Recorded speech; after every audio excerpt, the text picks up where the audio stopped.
All right, what's going on? This is the King Cam Ujumbe Podcast and Ujumbe Meets Message. And yeah, we got one more live just for you. I'm glad that you guys are here. Get you something to write on, something to write with, and let's get to it. We're going to talk about ancient Nubia, Hathor, or as we would call it, Hetaru, and Taurus. Yeah. This was the one we were supposed to do in August, but we had a very great discussion with Baba Yakia, so I had to push this one back. But yeah, we're gonna talk about ancient Nubia, Hetaru, and Taurus, the astronomers of Napta Playa. Yeah, yeah. So I hope you have something to write on, something to write with, and I am glad you are here. We are here one more time for the one more time. And yeah, this is the very first of the month. This is the top of the month. This is September, and I hope all is well with you. And it's about to be fall. I'm happy about that. See what I'm saying? Um, yeah, the days aren't as hot as it used to be.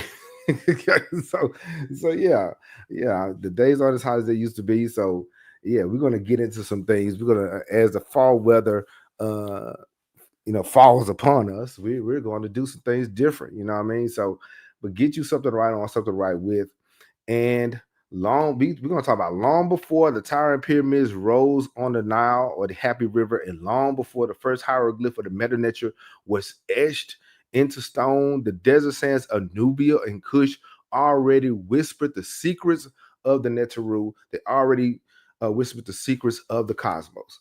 Yeah. What's going on, Volta? Yeah. Hit the like button as you come in. Greetings. He said, Hotep to you. Peace and blessing to you and yours.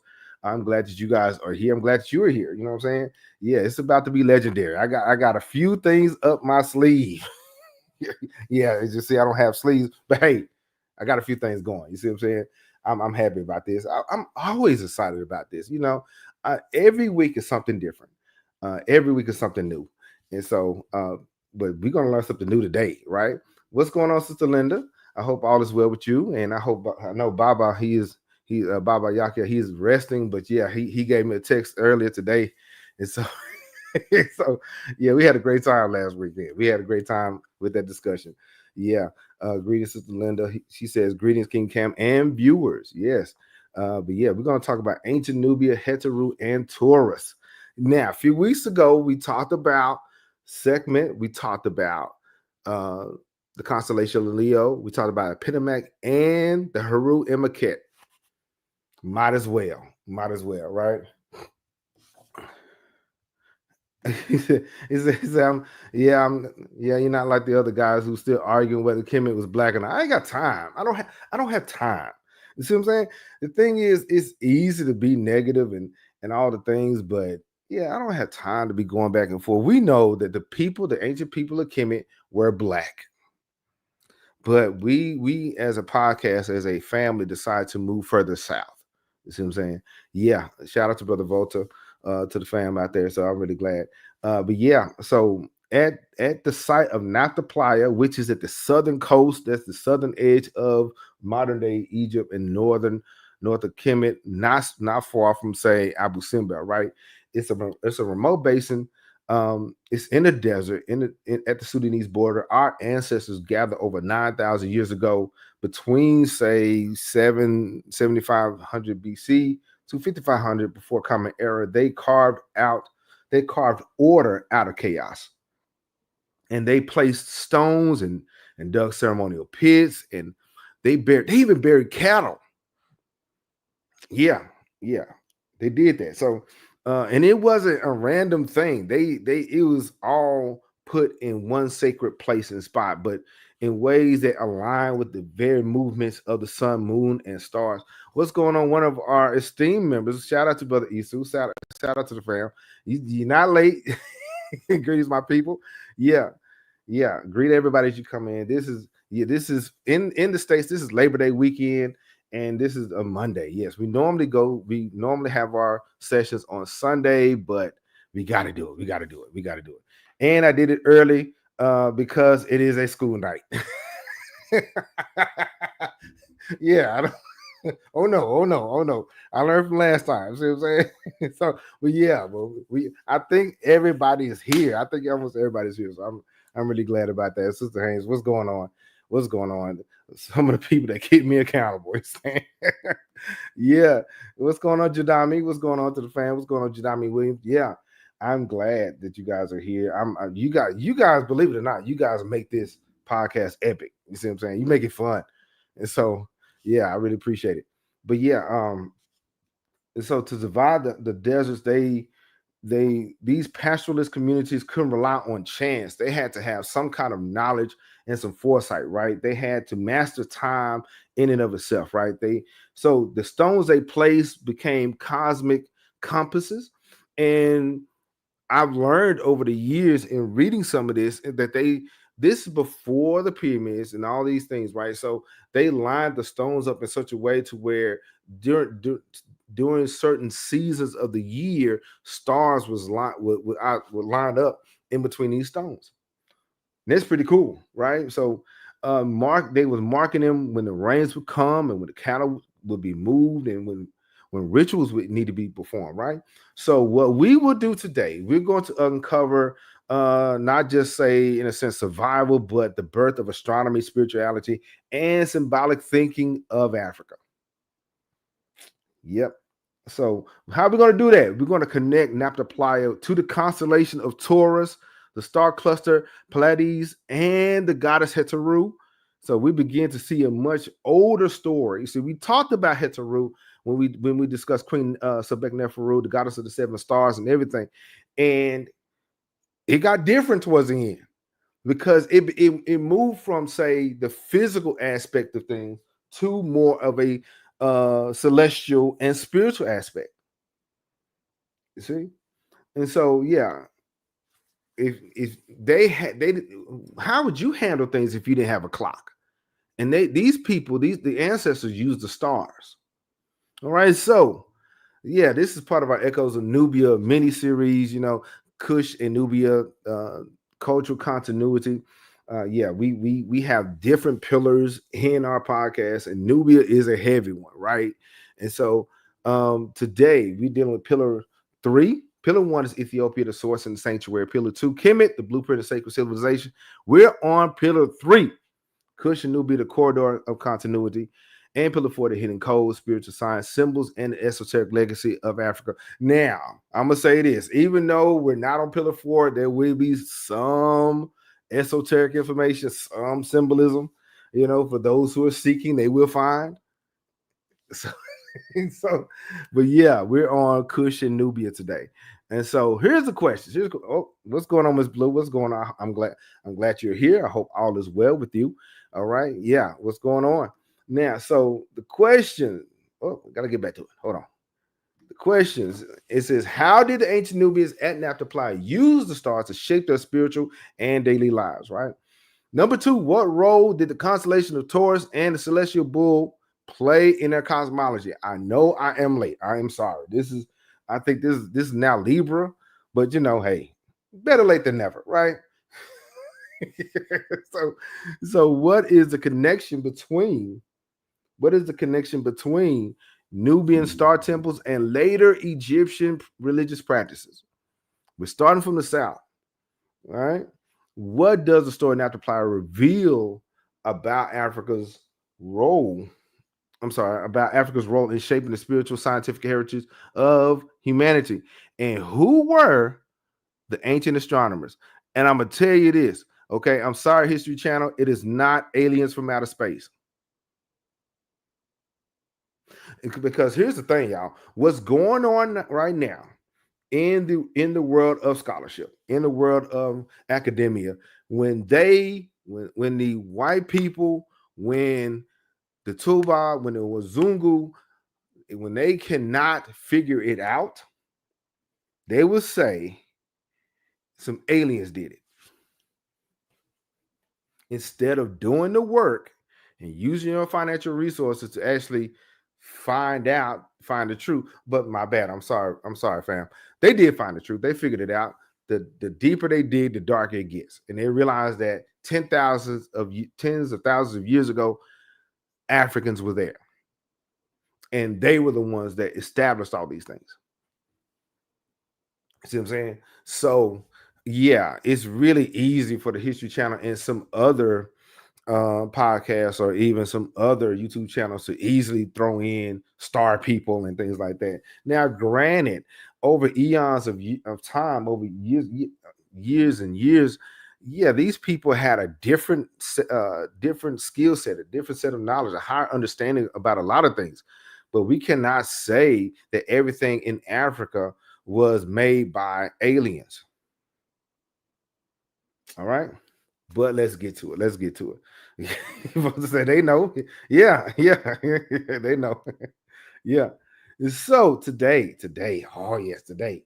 All right, so we're gonna talk about a little bit Kush. We're gonna talk about Kush, the foundation. Napta Playa's astronomical alignments, Taurus and its mythology, Heteru and Nubian cosmology, the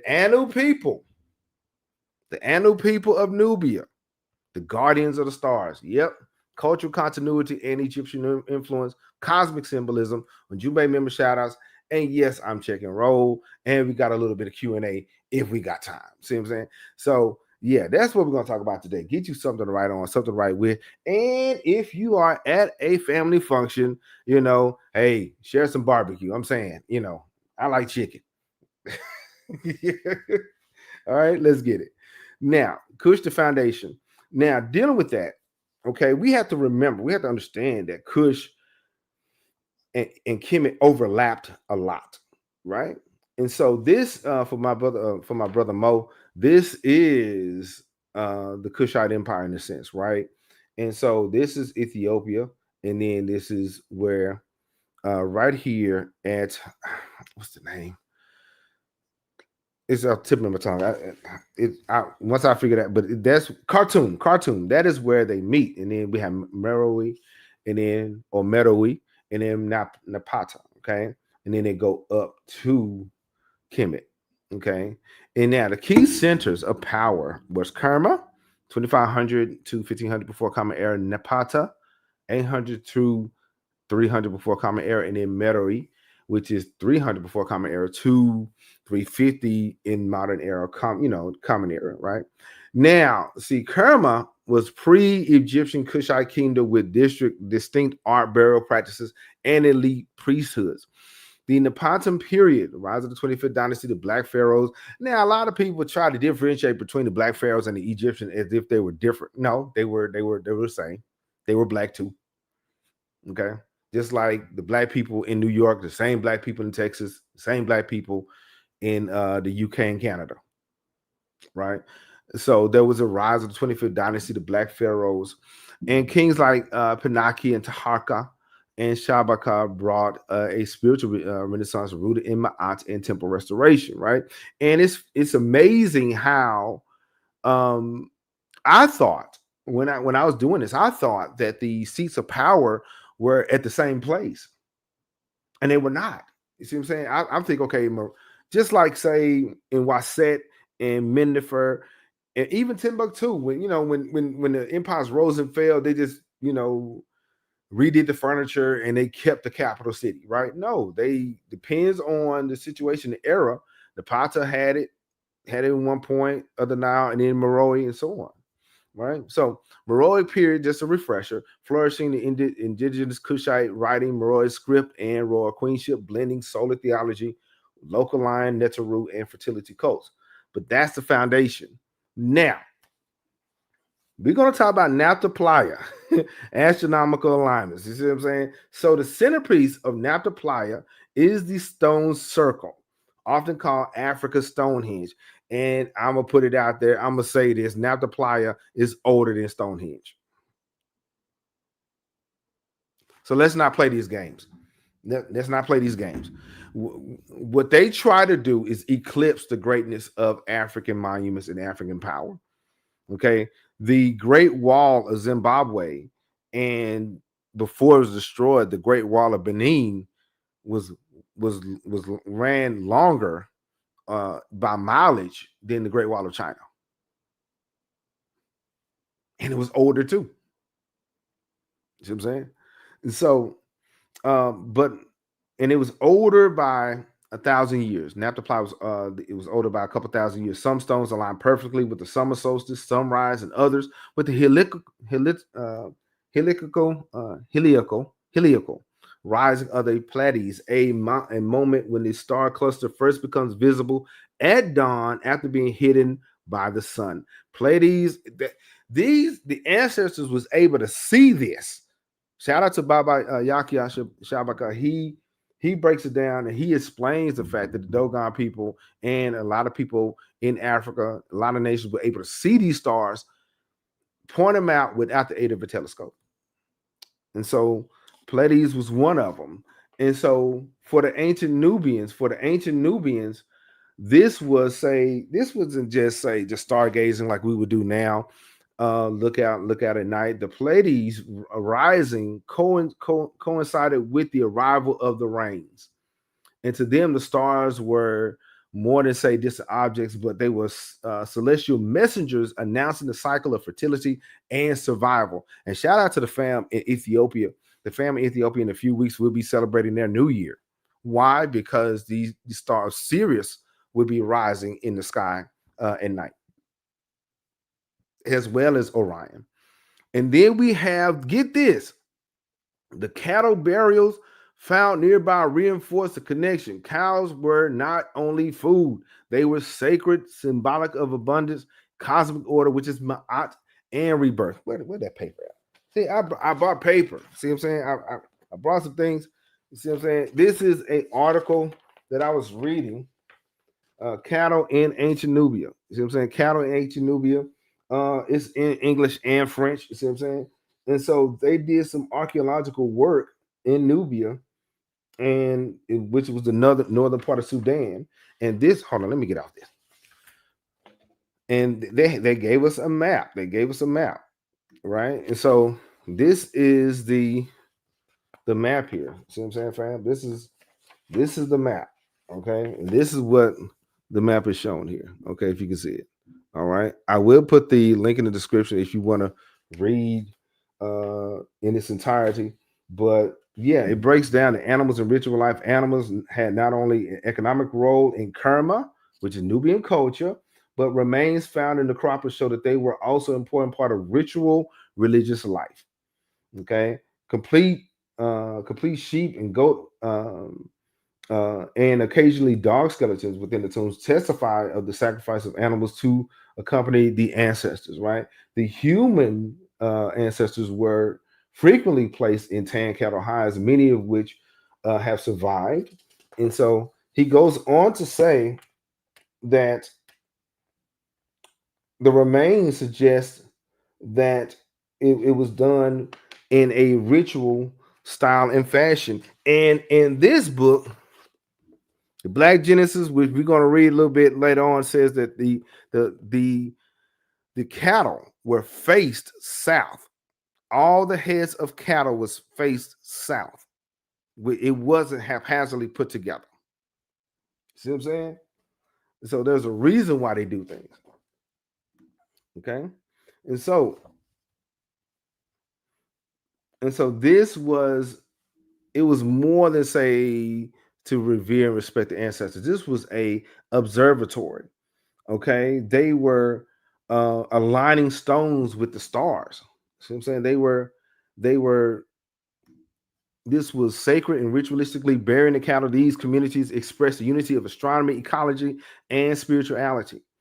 Okay, this was an observatory and a temple combined. Think about it. Think about standing there 1,000 years ago as the stars start to emerge from the horizon, and the elders will point upward, announcing it is time. Yeah, the heavens has spoken. The ancestors have spoken. Prepare the herds, prepare the people. You see what I'm saying? So the cattle was sacred to them. The land was sacred to them. Everything was sacred to the ancestors. Nowadays, we just disregard things and disrespect everything, but then we want everything and everybody to respect us. No, that's not how it works. That's not how it works, right? And so, if you're enjoying the content and you want to learn more about Ethiopia, Kush, and Kemet, like and subscribe for more, because we're about to go into a little bit more detail. We're about to go more into it, right? So, here it is, Taurus and its mythology. Yeah, here we go. Taurus, the bull constellation, is more than, say, an image in the sky. It is a celestial archetype. In later Egyptian cosmology, the bull, which is Apis, Apis, the bull embodies fertility, protection, and cosmic strength. Right? Just like some of the Insubiti or the kings, they would call themselves the mighty bull, which shows fierceness and strength and power, right? And so by the fourth millennium before Common Era BCE, Egypt venerated the Apis bull, considered a living god, yet its roots stretch further south. Napta Playa's cattle burials suggest that the sacred bull cult may have begun thousands of years earlier in Nubia. And we have the books to prove it. This is not just one of those situations where we have an individual just running his mouth talking about what he heard. This is what I read. You see what I'm saying? So they went further south into Nubia, right? And so Taurus, wait a minute. So Taurus is intimately tied to the Pleiades, the seven sisters. Okay, we'll get to that in a second. But wait a minute. Who is Apis? Now, I heard of Heteru, but who is Apis? Okay, I think we may have to get to that in a minute. Hold that thought. We may have to get to that in a second. But who is Apis? You see what I'm saying? So, but Taurus is intimately tied to a small cluster of stars called Pleiades. And I have a diagram about this in a few minutes. Hold on for that. But across cultures, these stars symbolize fertility and agriculture and the cycles of renewal. Among African traditions, the Pleiades often signal planting or harvest time. In Egypt, in Kemet, they later became linked to Heteru, the celestial herd. So when our ancestors in Nubia and Kush looked at the stars, looked upon Taurus, they weren't seeing random stars. They were seeing the blueprint of life. They were seeing the science itself. The bull in the sky mirrored by the cattle which they saw on the earth. Yeah, they saw this when they looked at the ground, as above, so below. Right? We say that a lot, but normally we would attach that to just temples and whatnot. The reality is our ancestors saw more than that. They saw the cows down here and they saw the great cow up in the sky. This is Nubia. This is before the pyramids got started. Yeah. It's a good question. Yeah. Who is Apis? Yeah. Hold that thought. I got my notes today. Globally Black, shout out to the fam. What's going on? Good evening, family. You came just in time. But yeah. Who is Apis? Yeah, we're gonna roll today. Yeah, but yeah, the people of Nubia, they saw the signs and symbols down here, and they saw them up there, and they made the connection. Right? And so now we got to get into Heteru and Nubian cosmology. Now, Heteru, or Hathor, as they would call him, the celestial cow goddess, is often depicted with her horns cradling the solar disk, a vision of the sky nourishing the sun itself. She embodies joy, fertility, music, and motherhood. But what if she had origins in the South? You see what I'm saying? Because we forget that Kemetic culture was African culture, and this was a cultural continuity and a continuation of the same sacred sciences they've been using for eons.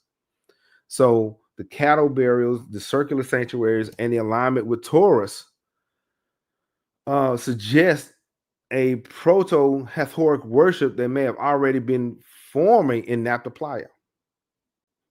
Yeah.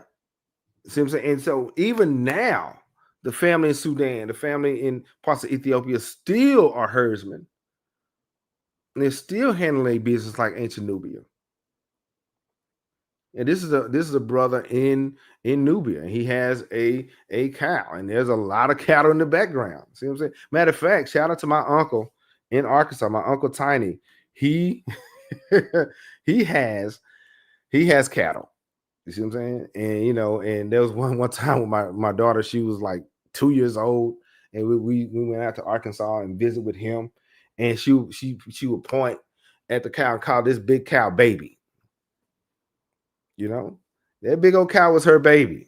You see what I'm saying? So, and the thing is, our ancestors in Nubia loved and respected the cows as if they were that special to them. You see what I'm saying? And so, get this. Yeah. What's going on globally black? Yeah. Yeah. Shout out to Uncle Tony. Yeah, he's the best. He's the best. Yeah, he's a great man. So, but now, so dealing with Heteru, her celestial presence wasn't abstract. It was visible. The Milky Way was imagined as her body, as a celestial river of milk linking heaven to earth. There have been times where they saw the Nile River, the Happy River, as a physical manifestation of the Milky Way. Just as the Nile gave water to the land, Heteru gave spiritual nourishment from the sky. Yeah. And so, what about this though? What about the Big Dipper? What does the Big Dipper have to do with Nubia? Tell you, we got some stuff. We got some stuff, y'all. Yeah, I ain't had nothing else to do today, but read and study. You understand me? So we're gonna get to that in a second. But yeah, the question is, what does the Big Dipper have to do with this? Or what does it have to do? Let's go. So then we have Nubia and the 7 Heteru. Yeah. My question is though, could Hathor's worship truly have been started in Nubia centuries before? I like to think so. And how did, if knowing this, how does that shape our view of African spiritual history? But now, when it comes down to Kemetic science and Kemetic religion, Heteru was never, in a sense, one, but many sacred attributes and ideas. The 7 Heteru appeared as divine sisters, guardians, and weavers of fate. They're often depicted as a group of celestial cows moving across the heavens, connected to stars, particularly the Pleiades cluster in Taurus. Wait a minute. We have the constellation of Taurus, right? Now we have 7 cluster stars not far from Taurus that's connected. The ancestors saw this. There's a connection. All right. There's a connection to it. And so let me see. So in Nabta Playa, the stone alignments point not only to the solstice but to the Pleiades. So we had a group of stones that lined up to a constellation, and then further back the stars, another cluster. This star cluster was made of 6 easily visible stars, with the 7th appearing faintly, a perfect parallel to the 7 Heteru, often described as 6 visible stars and 1 hidden one. Yeah. So what about that? In mythology, the 7 Heteru appear at the birth of each child to pronounce the destiny. They present cosmic law, which is Ma'at, weaving together life, death, fertility, and fate. Their link to cattle is equally clear. They are shown as a celestial herd, just like people. It's like the people in Ethiopia, Nubia, and Sudan right now have their herds following them. Okay, these stars was shown as a celestial herd, nourishing humanity from the Milky Way itself. So could it be, in the sense that it was a myth about these 7 Heteru? It was some kind of spiritual science connected to that, central to Egyptian spirituality. Okay, it was, to me, I think it was a direct survival of Nubian culture. When the Nubians tracked the rising of the stars to mark seasonal rains, they were already treating the stars as life bringers, fate weavers, and guardians. So by the time this cosmology, this science, this sacred science, Kushite science, got to Kemet, it was fully developed. It was crystallized into the image of, say, the 7 Heteru, the celestial sisters who watch over the ancestors and the people, right? So, but real quick, who were the 7 Seven Heteru, the celestial judges of destiny and spiritual kingship. Okay. Now, in Kemet, the oldest oral cosmology and temple descriptions, they talk about the seven Hathors that are both goddesses and stellar intelligences known as to declare fate, preserve memory, and judge the soul's path. They were often invoked during birth, death, and royal ascension rituals. Now, here's the seven. Hathor of Thebes or Waset, keeper of destiny at birth. Hathor Heliopolis, guardian of the soul's contract, I'm sorry. Hathor or Aphrodite Didiopolis, see who oversees the twin flame, which is Ka. Shout out to Baba Yakya. We went in discussing the Ka Naba. When you get done with this, check that video out. That was fun. Hathor of Sinai, gatekeeper of reincarnation. Hathor of Memphis, a Mennefer, the Memphis mistress of sacred speech and naming. Hathor of Heracleopolis, she who remembers the ancestors. It is very important that we remember our loved one and our ancestors, and not just say the people that passed 100, 200 years ago. See what I'm saying? Hathor of the West, which is Amentet, the lady of divine timing in Ma'at, right? And if you want to know more about that, we got Queen Tibet Neferu, Queen of the Seven Stars, and War of the Gods. That video is already out. Check that out. That was fun. But I got a question though. If you want me to do an exclusive episode on just the seven Hathors or Heteru, like and type 7 in the chat or in the comment. Yeah. Someone said, yes, you and Sanyani did that on Saturday. Yeah, we had a good time. We had fun. That was great. I told Baba Yakia that this was your show today. And hopefully we're gonna try to bring him back, and we're gonna go into some more modern era. And see, here we go. Sister Linda says 7. Okay, will there be another? Okay, if you want me to do an exclusive episode on the 7 Heterus only, like and type in 7 in the chat on the replay. Let me know. See what I'm saying? Because it can go either way. I'm good either way. Let me know. Now, the celestial cow, by this time, like I said, the cosmology that reached Kemet was already fully developed. Okay. And think about it, you were born in ancient Nubia, 7 Heterus appear and announce your destiny. What do you think? What would you say? The people are talking. The people, Volta says 7. One of our Ujumbe members, Isu, he says 7. Okay. So get this. In the book, okay, matter of fact, dealing with the celestial cows, shout out to Miss Blue. She said 7 too. Bars. O Hathor, lady of the sycamore, who embraces the west, O you who stretch across the heavens, may you receive the king into your arms as your horns carry the sun, so carry him into eternity.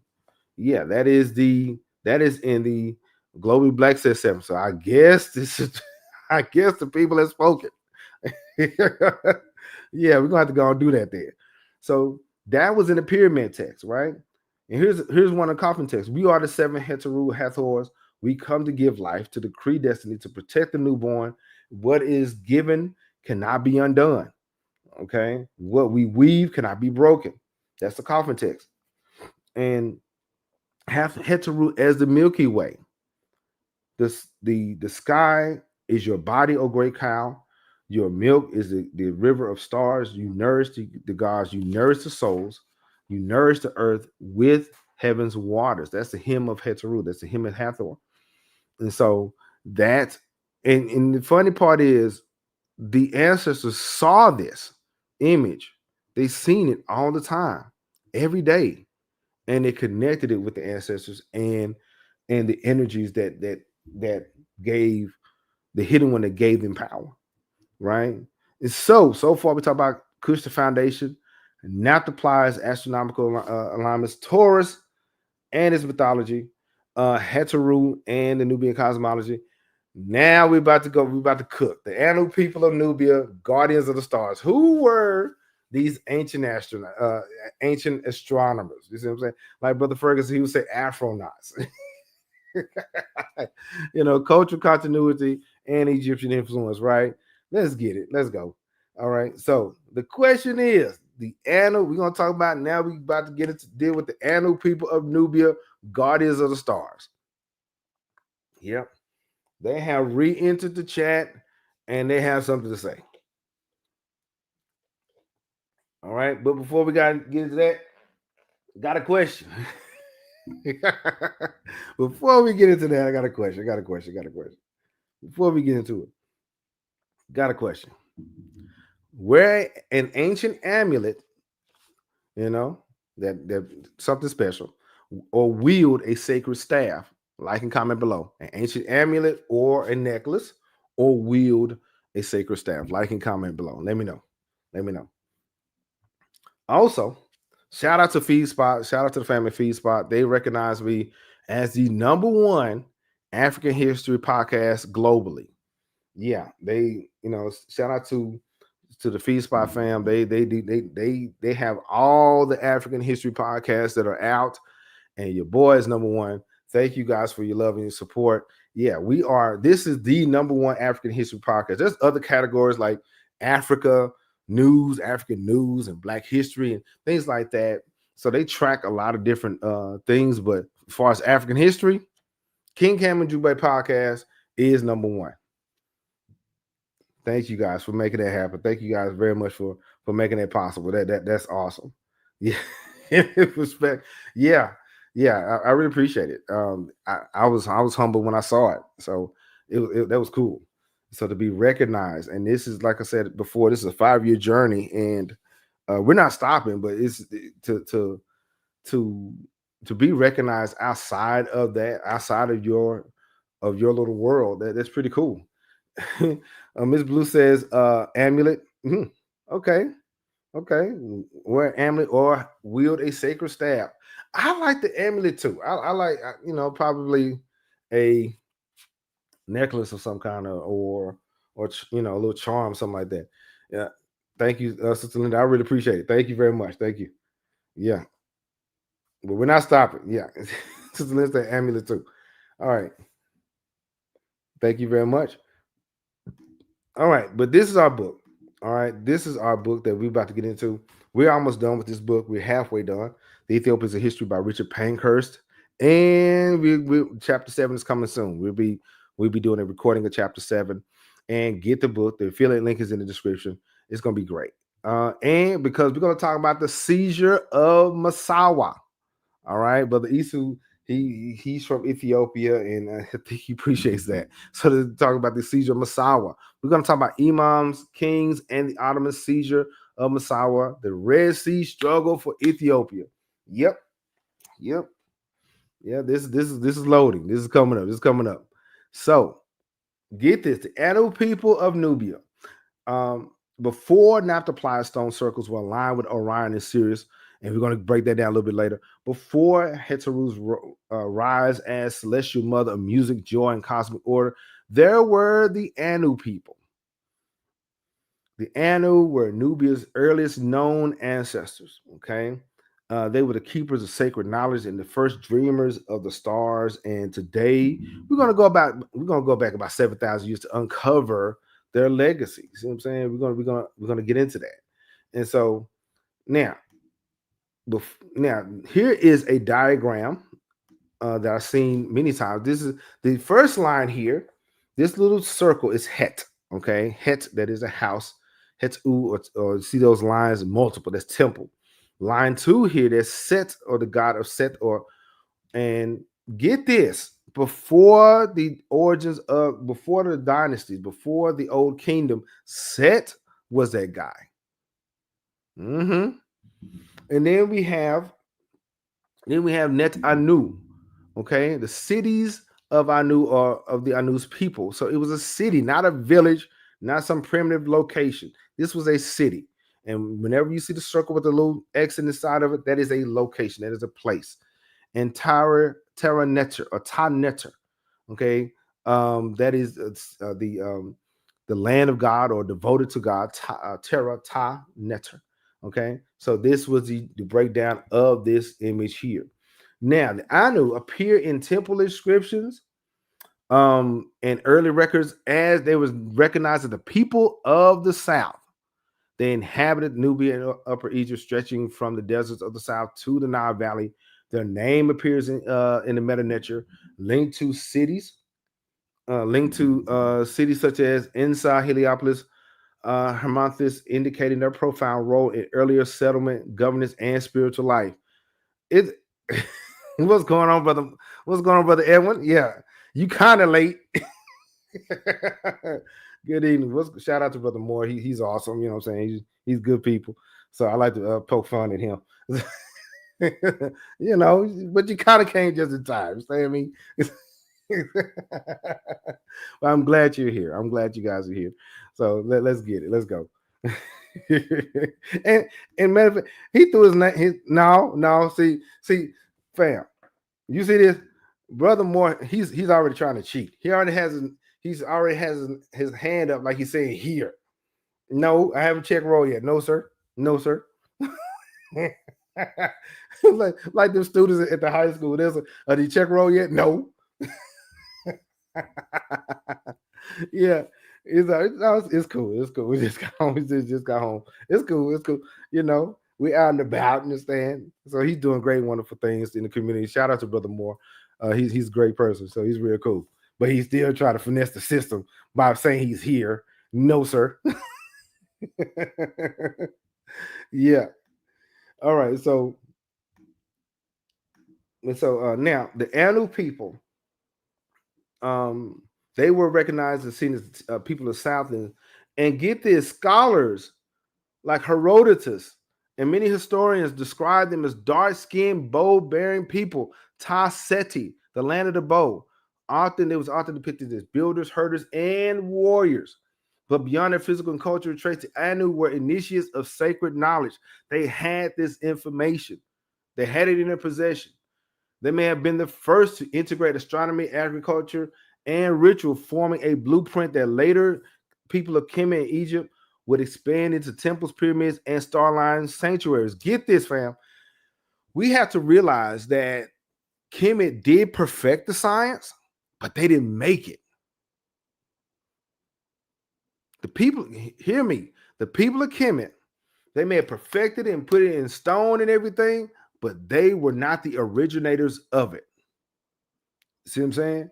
They received that information from their parents and their grandparents in Nubia and Ethiopia. Now, granted, yeah, the people of Kemet, they made it, they made it nice, but the raw version, the prototype of it all, came from Nubia.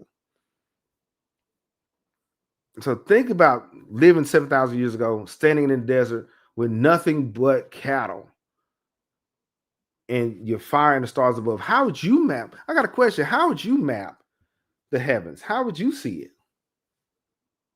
How would you observe that? See what I'm saying? And there's been times, we would go to my family's land out there in Arkansas at night and see all the stars. And think about that's laced with a little pollution. But think about, the air is pure, the sky is clear. You see everything. Think about that. And so in Napta Playa, southern Egypt, near the modern Sudanese border, is one of the earliest known astronomical sites on Earth. Its stone circles, alignments, and ceremonial sites predate the pyramids by a millennia. I didn't say the Sphinx, though. But it predates the pyramids by a millennia. Scholars suggested the Anu people were either the builders or the intellectual forebears, the founders of the people who constructed this cosmic landscape. This is a side view, a side angle of Napta Playa. This, as you can see just on here, this was not haphazard. They just didn't throw stones together. There is borders. There's bordering space right here. And I wonder what these stones were aligned to. And so in Napta Playa, they saw the stones, and they put them together, and with the summer solstice and sunrise, others would point to Pleiades and Taurus, or even Orion's belt. So this wasn't just decoration. It was practical celestial navigation. So we know for sure that Napta Playa was aligned with two major constellations. Two. Now get it. The pyramids was aligned to one, which is Orion. But Napta Playa is aligned with two. Will it be a third? Mm-hmm. Yeah, this was practical. This was practical. This was something. So I think out there you have a direct line to God. Yeah. Yeah, being out, man, out there in nature, no distraction, no technology at all, of course, no modern technology in a sense. Yeah. Yeah, yeah, it was deeply connected, deeply rooted, right? Think I I'm really just I know I'm kind of going off on a tangent, but yeah, me and my family we used to go to like I said, go to Arkansas. And there was a time, they didn't have I know story time. They didn't have a trash like a little, trash garbage people to pick up trash. We burn trash and we do it at night. And to see the stars at night like that, it changes the way you see things. You see what I'm saying? Yeah, yeah. And so and now the dealing with the Anu, the sacred science of the Anu, the rising of Sirius, signaled the coming of seasonal floods, critical for grazing cattle and sustaining early agriculture. So, but I'm gonna tell you this: we got the book here, Black Genesis. We're gonna get a few excerpts from the book. Also, this is not just what I think; it's what I know and what I've read. The Anu genius lies in their ability to observe the cosmos with a spiritual lens, with a sacred eye, or like people would say, a third eye. The stars were clocks, they were calendars, they were sacred guides, they were the celestial mothers and cosmic judges. And get this in the pyramid text it says, "O Heteru, lady of the sycamore who stretches across the sky, may you receive the king into your arms as your horns carry the sun into eternity." That's pyramid text. Notice the imagery. The sky is seen as a cow. The stars is seen as nourishment, and the sun as a life-giving power. The Anu lived in that world. There was no separation between there was no separation between physical and spiritual. They was all the same to them. Okay, they lived in a world where survival, ritual, and the cosmos were inseparable. But we have Heteru Taurus and the Anu lineage. Mm-hmm. Hathor. Okay, Hathor, the celestial cow goddess, embodies fertility, joy, music, and cosmic order. She is often depicted with horns, circling the solar disk. As you can see that image of the cow with the horns and the sun is rising right there. That's pretty cool. When I saw that, I said it looked like Heteru right there, right? And so symbolizing the union of the sky and the sun, but Heteru's story it begins with Nubia and the Anu people who may have seen her as the protoforms of his goddess long before she became the say the Egyptian Heteru. Bars. So Pleiades star cluster in Taurus, associated with the seven Hathors, also traces the spiritual roots to Anu star worship or star veneration. Six of these stars are easily visible, and the seventh faintly hidden, paralleling the mythic six sisters and the hidden one in Egyptian tradition. Okay, now dealing with the sacred cattle and cosmic symmetry. Cattle were central to Anu society. Hers were not just substance, they were symbols of life, fertility, and cosmic harmony. Stone cattle burials and Napta Playa reveal ceremonial attention, and ritual reverence. Hathor's depiction as a cow mirrors this. She is both the nurturer and cosmic mother. The Anu understood the interdependence of Earth and sky, the rising of Pleiades or Orion. signaled to move the cattle to new pastures. It's time to go on. They were very nomadic, but that whole land was theirs, and that whole land belonged to their ancestors. So they knew where all the sacred spaces were. Okay. The rising of Pleiades or Orion signaled when to move cattle to new pastures, linking to practical survival with sacred timekeeping. They knew when certain stars rose between the stones here, it was time to go, or it's time to come back. Right now, we in some of these cattle industry, they will overgraze land to where it almost kills it.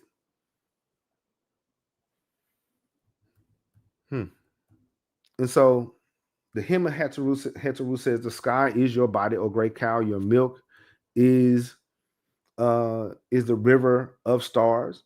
You nourish the gods, you nourish the souls, the ancestors. You nourish the earth with heaven's waters." Right. That's what the hymn of Hathor says. But here we go. The Anu as ancestors of Kemet. Now, Brother Volta mentioned something earlier. He mentioned that we don't have time, or we don't spend a lot of time arguing the fact, maybe and maybe not, the people of Egypt were black. The Anu, who were Nubian, who were Sudanese, were the ancestors or the parents of Egypt. So if they were black, the original people of Kemet were black. But the Anu left traces not only in Nubia, but across the Nile into Egypt. Okay. And I think Baba Yakia, he mentions how important the Nile River is when it goes from south to north. It was a sacred line. The people went from south to north. They migrated. Right. And so they were remembered as the people of the first time, the Zep Tepi. They were the people of Kemet, called the Anu people, the people of the first time, the initiators of sacred cities, the builders of temples, and the first astronomer priests. They were them. The Anu people were the master teachers of Kemet, and they founded and established some of the pre-dynastic eras. And I'm gonna go out on a limb and say this: some of the Anu people were the Shimshu Haru, or the followers of Haru, who came before the Scorpion King. Mm-hmm. And so their legacy appears in Heliopolis, the center of the sun worship, possibly originating with Anu astronomers. Abydos, the sacred city connected to death, rebirth, and the early star mapping rituals. They're named there, they're mentioned there. Their legacy appears in the worship of Heteru and the bull, from Nubia to Mennefer or Hetkapata. The cosmic cow is a thread linking Anu traditions with Egyptian or Kemetic cosmology. The Anu's knowledge of the heavens, formed the blueprint for Ma'at. And I wish I forgot to have that picture, but I wish I had it. But there are some people in Nubia, men and women, that have the feather of Ma'at in their head. They're still doing it. Kemetic culture is an African culture, and the Kemetic culture came from the South. And so the divine order linking moral, dealing with linking moral and social and cosmic laws. So in a nutshell, they codify survival they put that into spirituality, creating a system that will last for thousands of years. And also I heard this. This is what I heard. Osiris, of course, we know that his name is mentioned in the Abydos Kings list as a real king. And what I'm hearing is that Osiris or Osar was Anu. Mm-hmm. Yeah. Like, comment below if you want me to go into that. But yeah, I heard that. All right. and so the Anu, the Anu people, they were sacred. They were special. I think, in my opinion, they were just as important as the Batwa.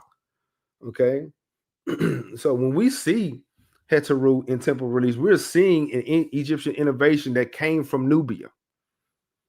You see what I'm saying? Could it be that Anu's observations of the stars laid the foundation for all of Egypt's sacred science? Mm-hmm. Yeah. The Anu reminds us that the civilization did not rise in isolation. The Napta Playa, Taurus, and Heteru, and the seven stars were threads in a vast tapestry woven by Nubian Ethiopia's first astronomers. The Anu people linked the earthly and celestial. They linked the practical and mystical, and the human and the divine. So coffin text discuss the seven Hetors, say, we weave your years, we decree your end, and we give, and what we give, it cannot be undone. What we bind, it cannot be broken. See what I'm saying? But now, who is who is Apis? Yep. Who's he? Yeah, who's this person? Apis, Hathor, and the cosmic bull from Nubia to Egypt. See, long before Apis was worshipped in Mennefer or Memphis, the desert sands of Nubia were alive with the sacred cattle, celestial observation, and cosmic myth. Tonight we're gonna deal with that journey, right? We're gonna trace it and get this. This is a map here. This is a map of this is, I think it's in French, but it says Egypti, right? This is Nabta Playa, and notice Abu Simbel. I know you know if you pause it or whatever, see Abu Simbel is right here at the edge of Sudan and Egypt, right? And Nabta Playa, if they go west, Nabta Playa is there. So, do you think that Ramses built Abu Simbel to align with the stars and in the sun and everything? Do you think he knew about Nabta Playa, and that's why he put his temple right there? Let me know. Like and comment below. But at Napta Playa stone circles, ceremonial cattle burials date far back as 7,000 years ago. The cattle was central to survival, but also sacred symbols, possibly protoforms of Heteru. The rising of Taurus and the Pleiades marked the seasonal events critical for herding and agricultural cycles. Let me see. Yeah, very elusive, very elusive. But we're gonna figure them out today. We're gonna do that today. All right. And Hathor embodies fertility, joy, music, cosmic order. Her cow horns encircle the sun, linking terrestrial cattle to the solar cycle. In Nubia, Hathor's protoforms may have been worshipped before the Egyptian formalization. This uh, is a image of a Nubian sister here, and she has the cow horns on her head. I chose to not use Heteru for that because we have living images that are still doing the same thing. Yeah. So yeah, the question is, do you think Ramses built Abu Simbel close enough to apply as, in the sense to where he kind of knew about that? You know, Volta says, I wouldn't doubt it. But yeah, Isu says hard to say he didn't know because he's reigned for a long time and his wife was Nubian too. Globally Black says, yeah. I think so. I think because a lot of the great kings and rulers of Kemet, they gave a lot of love and respect to the ancestors or the ancestral plane of the world. You see what I'm saying? Where we had Hatshepsut, who built her mortuary temple next to the ancestors, who also gave love and respect to Sebek Neferu. And we had many, and we had, of course, Tutmosis the Fourth, who listened to the Sphinx and venerated the ancestors there, that kind of thing. So yeah, I think so. Yeah, and we have the elusive Apis. So Apis is a direct continuation of Nubian sacred cattle reverence long before Egypt. So therefore, long before Western cosmology, considered Hathor's son. This opens another can of worms. I want to know who's his father. Apis represented kingship, fertility, cosmic harmony. The bull was identified by specific markings, treated as a living god, and ritually buried in Seraphim of Saqqara. This is the actual sarcophagus at Saqqara, and it weighs tons. And it would they still trying to figure out, first of all, how this stone was cut. Second of all, how they put it in there. hmm And they put sacred bulls in there. Okay. But this was the earlier form of this in Nubia, where they laid the heads of bulls in one direction in Nubia. Yeah. Yeah. So yeah, Osiris or Asa is Nile affiliated. He is. He is. Yes, he is. Yeah, he is. Yeah. And so we have some similarities here when it come down to how the Egyptian people buried the cattle versus the Nubians. You see, and their temple reliefs and their connections there. And so you see that there's a similarity, but one is a little bit more fancy. Of course, the original wasn't, but still, yeah. When we get to this book, we're gonna talk about why they weren't haphazardly buried. It was a direction they was facing. hmm And so Taurus represents strength, fertility, and seasonal cycles. The Pleiades or seven Heteru guide agriculture and ritual timing. Apis embodies the terrestrial reflection of these celestial patterns. The cosmic cow comes to Earth. That's a good question. Is Osiris Apis' father? We may have to answer that question. You guys let me know. Is Osiris Apis' father? Because we know he's Heteru's son. And I thought, according to, Kemetic tradition, that he only had one, which is Heru. Let me know. Sounds to me we have to do some homework around here, right? So now,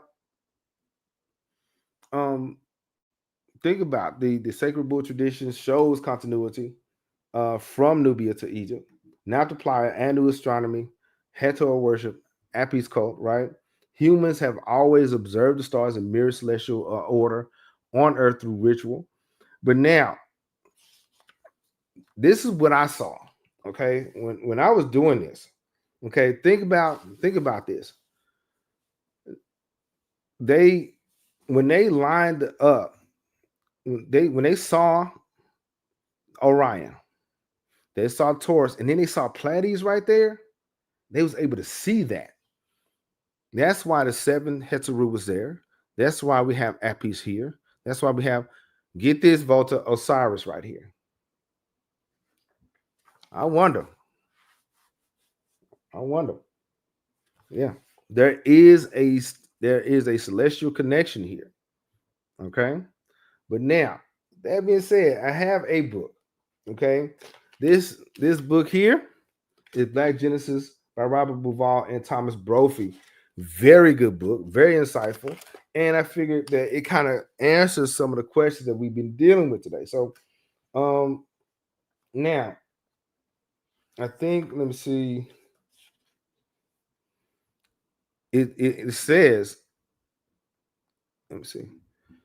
Okay, I'm on right here, page 131.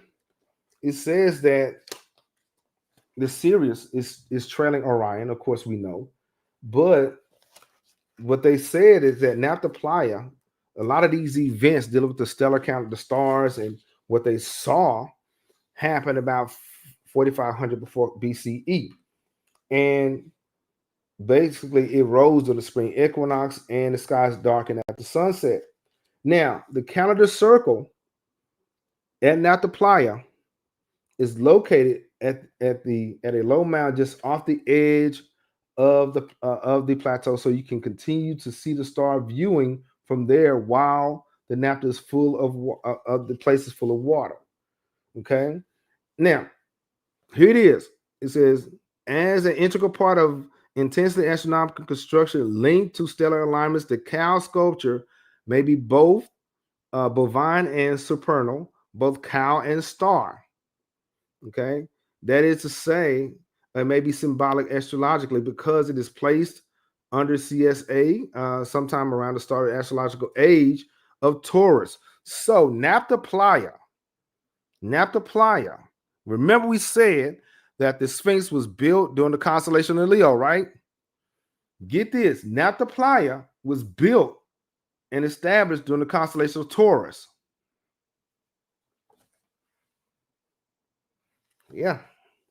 The Bull constellation, usually assumed to be 4,500 before Common Era, symbolic to connection to the mark of this age. So, like I said many times, if they was able to build and establish this site, they observed it for at least a couple thousand years. And then it says, and he goes on to say in the footnotes, we can recall that the window of applicability of our calendar circle interpretation was determined to be roughly between 6,300 BCE to 4,800. So give or take a few thousand years. Yeah. And unfortunately, these questions, when it come down to does it mark the rising of Sirius and the Big Dipper? Unfortunately, they won't be able to find out because the Egyptian Antiquities Group authorities they took the cow stone. They removed the cow stone from Nabta Playa. Okay, and today lies broken in a backyard storage area of the Nubian Museum in Aswan. Mm-hmm. So they're saying that they can't really know for sure, but yeah, it's a lot of it shows a lot of connection with the constellation of Taurus and with the rising of Orion. Okay, and get this, it says the provocative thought occurs because they will deal with later on, but what baffled Egyptologists when the Old Kingdom pyramids were explored and found to contain no human remains, even more intriguingly, in some of the great pyramids, only bones of cows were found. Further, like the ceremonial complex in Nabta Playa.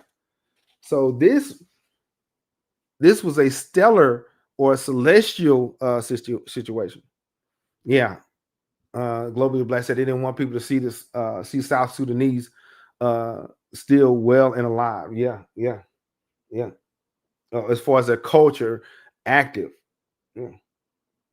And it said the level of skill and insight in social organizations, as well as sophisticated astronomical observations, they're talking about Napta Playa, that are incorporated into the megalithic ceremonial complex, should leave us with little doubt that we have in these mysterious ancient people true precursors of Egyptian civilization. This is for those who are studying in the back, page 140. And Black people did not write this book. Yeah. So they're saying that the Nubian people, the builders of Napta Playa, came before and established Kemet. And of course, we have the stones lined up, and it shows the vernal point where the sun rises and the star rises. I'm trying to find a page where it discusses. Okay, here we go. Now, chapter 6. It says the cattle and the star goddesses, right?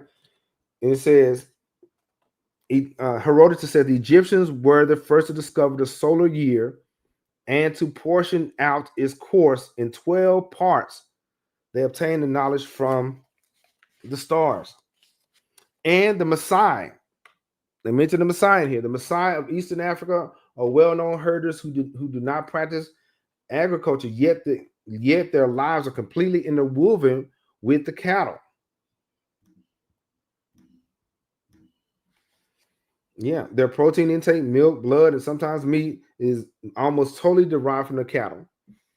Okay. Now, bones and stones. There's a section that says bones and stones. Fred Windroff, they talk about Napta Playa, and his team discovered dozens of dozen tumuli on the west side of the site, which contained dismantled bones of cattle, and one particular case, the complete skeleton of a young cow. The heads were all directed south, implying a religious ritual. The heads were faced south to imply a ritual. Mm-hmm. In addition, they excavated the largest part of the so-called complex structures. CSA found contained a huge boulder fashioned in the rough shape of a cow, so-called the cow stone, which was taken later on. Now, now their team goes on to find something else out. We have also seen that the cow, the cow stones, uh, they have long upright stones emanated like spokes from a bicycle wheel toward the north and the east. Oh, Sister Mason said, don't forget the incense burner with the depiction of the royal with the yeah. That's the I forgot the cobalt incense burner. Help me out, brother Voltage. Help me out. The incense burner from Nubia. We talked about it, but yeah, they found that one.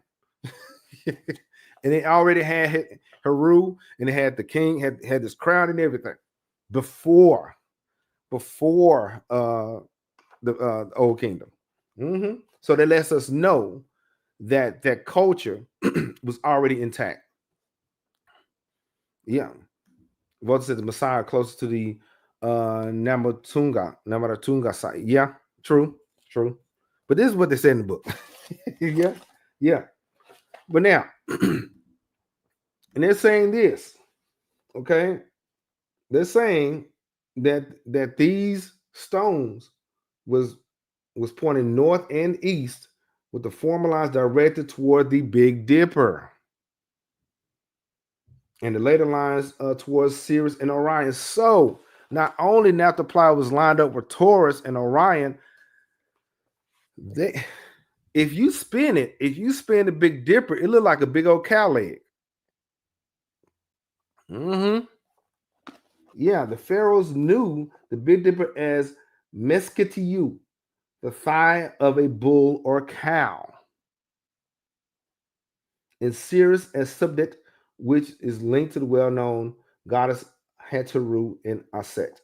Orion is known as Sa'u Asa, and this constellation was associated with Osiris and the pharaoh, who in turn was also symbolized as a celestial bull, and he celebrated Apis bull of Memphis.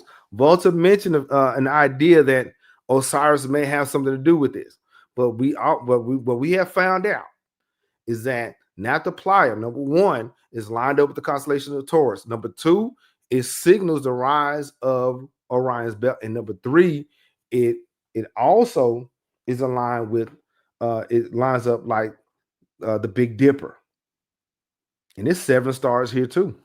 Mm-hmm.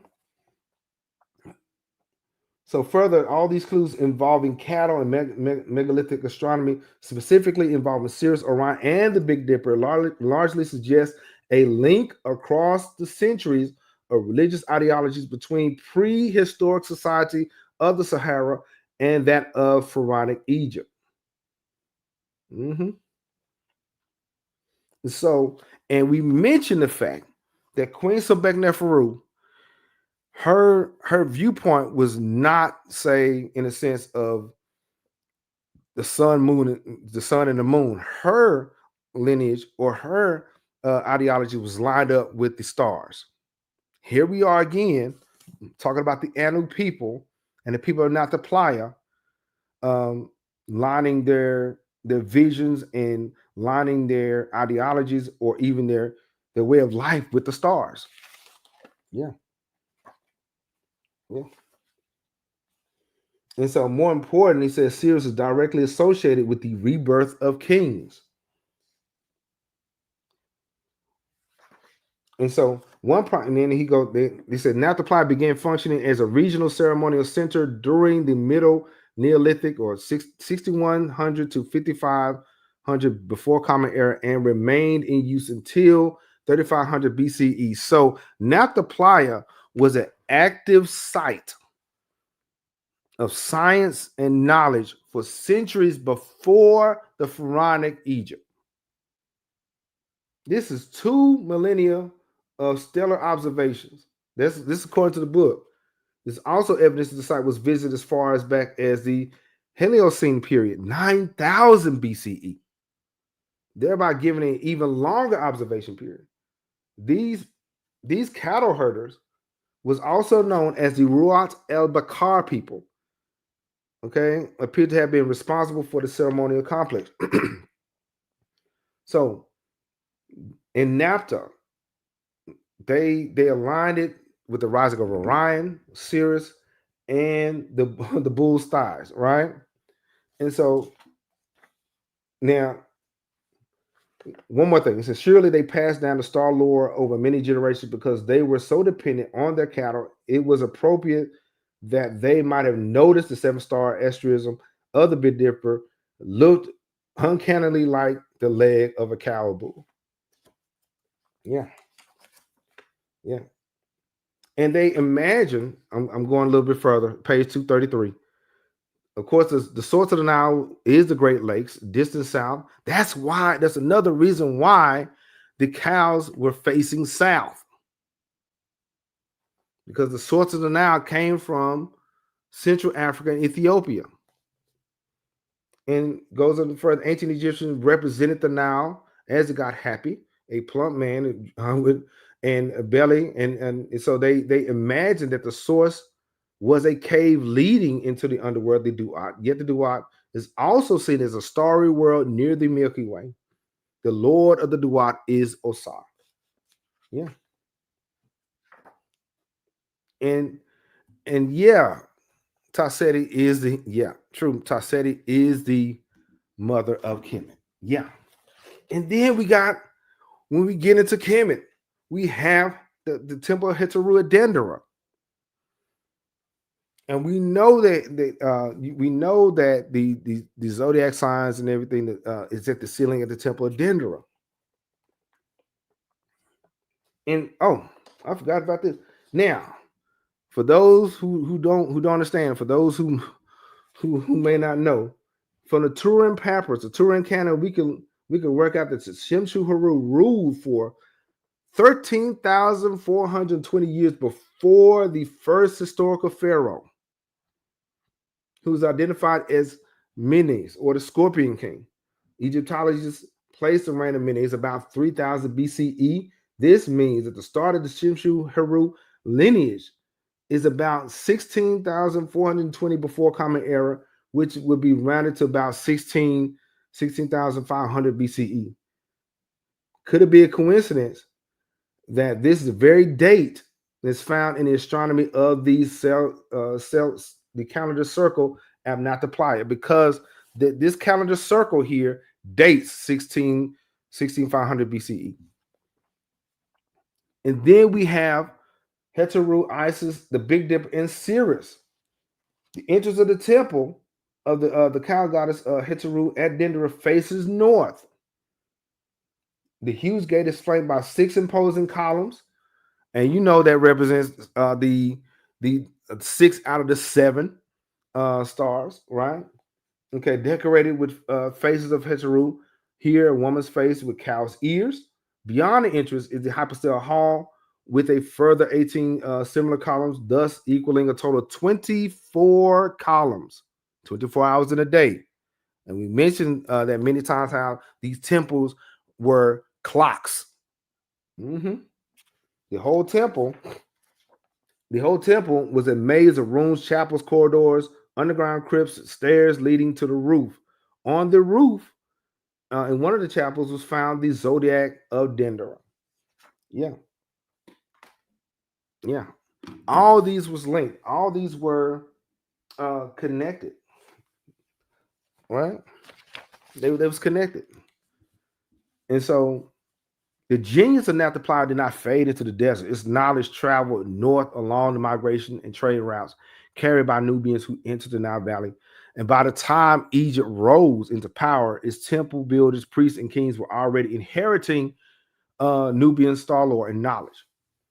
The idea of aligning temples with solstice, the bull cult of Apis, the calendar tied to Sirius and the Pleiades, all of this can be traced back to the proto-astronomy of Napta Playa and the people of Nubia. Kemet became the grand stage, but Nubia was the first rehearsal. You see what I'm saying? So do you think, I got a question though. I'm gonna type it in. Do you think that Nubians saw themselves as scientists, priests, or both? Let me know. Do you think saw themselves as scientists, priests, or both? Y'all let me know. What do you think? What do you think? Like and comment below. Macy says both. Macy says both. Okay. And Napta Playa reminds us that humans are not just tool makers, but they're star markers. They're star watchers. Okay. From the moment we lift our eyes and we saw the reflections of ourselves in the sky, for Nubians, Taurus, and Hathor were what was more than say a mythology, but they was like sacred knowledge. They was living codes of survival and spirituality. Yeah, spiritual, yeah, spiritual science. Yeah, today it's a little different. See what I'm saying? Because Napta Playa is sometimes often rejected and cast aside, not realizing that Napta Playa was the precursor to the pyramids of Giza. And the thing is, they would say, okay, the pyramids of Meroe were, weren't as grand, but they didn't have to. They didn't have to make a grand scale like the Giza pyramid. They didn't have to do all that because the prototype was not the Playa. Now it was not the Playa, Giza, and then the Meroe pyramids. See what I'm saying? And so they were all connected. The Nile Valley connected. Miss Blue says both. Yeah, I think both too. I think the Nubians saw themselves as scientists, priests. I think so. And so in Napta Playa, we discovered the first astronomers of Africa. They aligned with stones with the stars, cattle with cosmos, life with the heavens. And so they were those people. And like I said, they will reject nowadays. A lot of people in modern times would bypass Ethiopia and Nubia and go straight to Kemet, not realizing that the foundation is in the south. See what I'm saying? So yeah, we just got to talk about ancient Nubia, Hathor, Taurus, and astronomers of Napta Playa, and we got some things to do. We got some things to discuss. The people want to know about the seven Hathor in an exclusive episode. Okay. And did who was Appy's father? Yeah, we may have to get into that, right? So we just got to talk about Echoes of Nubia, or that is part of our mini series or whatever. That is part of the Kushite Nubia corridor and continuity, cultural corridor and continuity. And Brother Mo asked the question. Shout out to Brother Mo. Nubians and King Tut. Did the Nubians share that knowledge with Howard Carter? I'm saying that boy didn't just come up with all the information just out the blue. We have to talk about that this October. We have to get in there. They may rip Kemet from Africa, and they try to rip Kemet from Africa. That's why, yeah, they can try. But they fail almost every time they do that. They embarrass themselves every time they do that, right? And so yeah, and coming up really soon, Imams, Kings, and the Ottoman Empire, the Ottoman seizure of Massawa in Ethiopia, the Red Sea struggle for Ethiopia. And here's some books. The affiliate links are in the description. Wonderful Ethiopians of the Ancient Kushite Empire, Black Genesis. I got a question. Do you guys want me to do something, a full discussion on this book? next year because I got something I can't do it right now. But yeah, let me know. Type Black Genesis if you want me to roll with that next year. All right. And of course, the Kingdom of Kush, the alumni and the Ujumbe membership has spoken. Next January, we will get into the book, The Kingdom of Kush, by the Napatan Meroic Empires by Derek Wellesby. This is our book for early 2026. Egypt Before the Pharaohs is good too.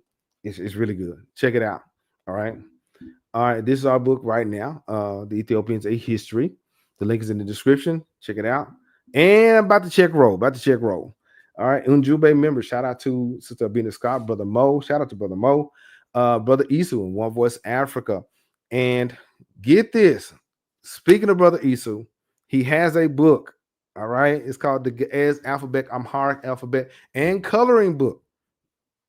That's what I want to see. You guys who are participating in this podcast are going beyond just getting information. You guys are sharing information, writing books, writing articles. That's what it's about. It's not just about you guys just coming here and sitting and getting, right? You guys are learning and applying and creating. That's what it's about. Yeah.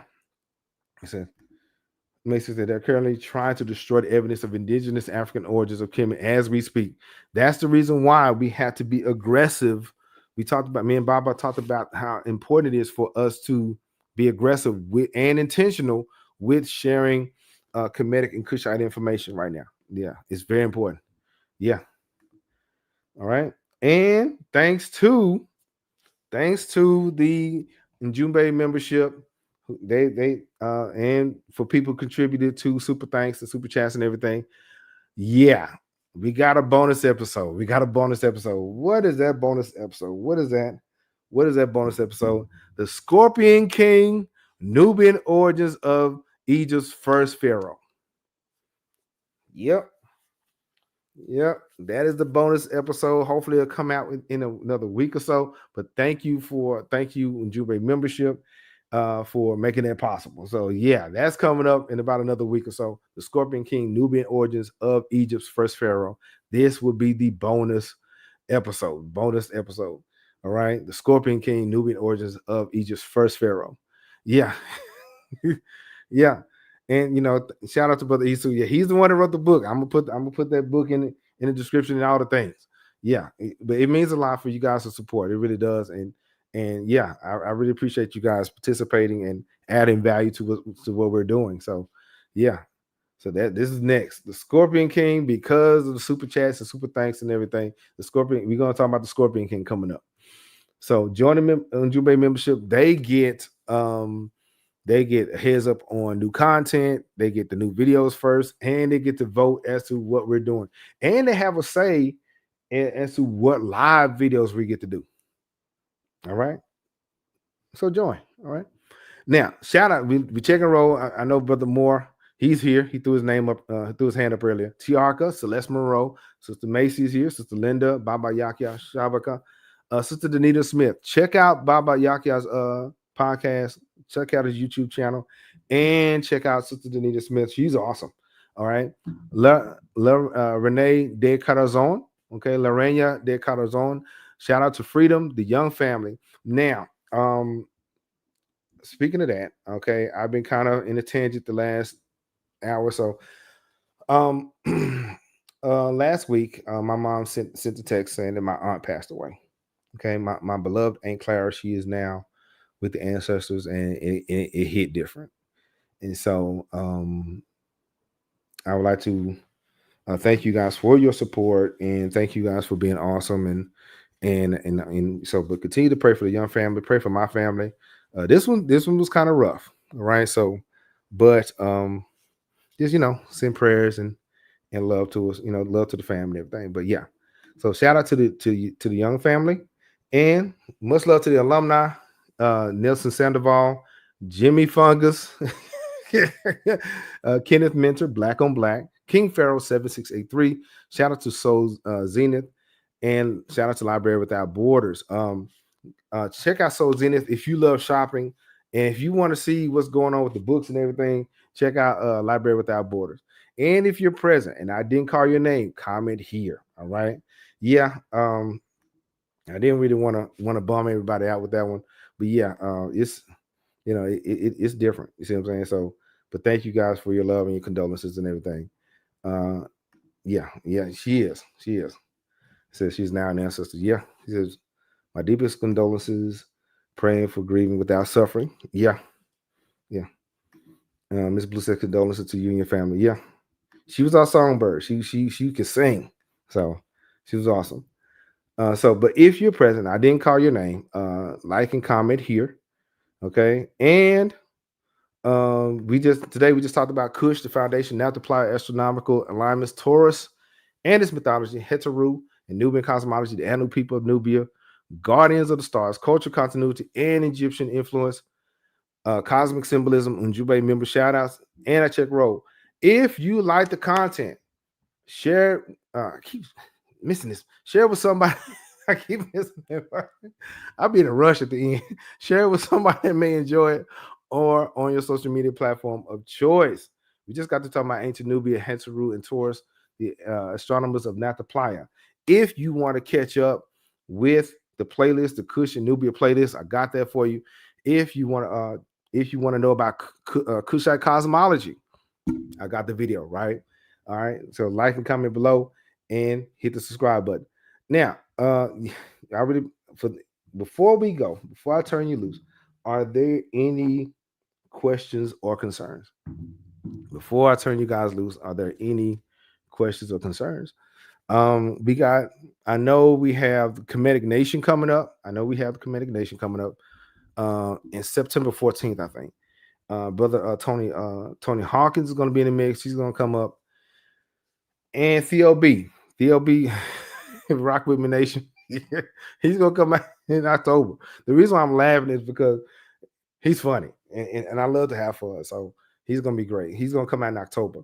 Let me see. And hopefully, like at the end of September, I will take like a week or two off, but I will be posting videos with Ethiopia and everything, and the bonus content is coming up and all the things. So, but yeah, before we go, do you guys have any questions or concerns? Okay, for those who are still rolling with me, don't forget to hit the subscribe button. And you guys are awesome. But I hope you guys are enjoying the barbecue and your people. But if there are no other questions, if there are nothing else, hopefully I think we have the video come out Wednesday, and then we'll go live next Sunday with Tony Hawkins, and then we'll go from there.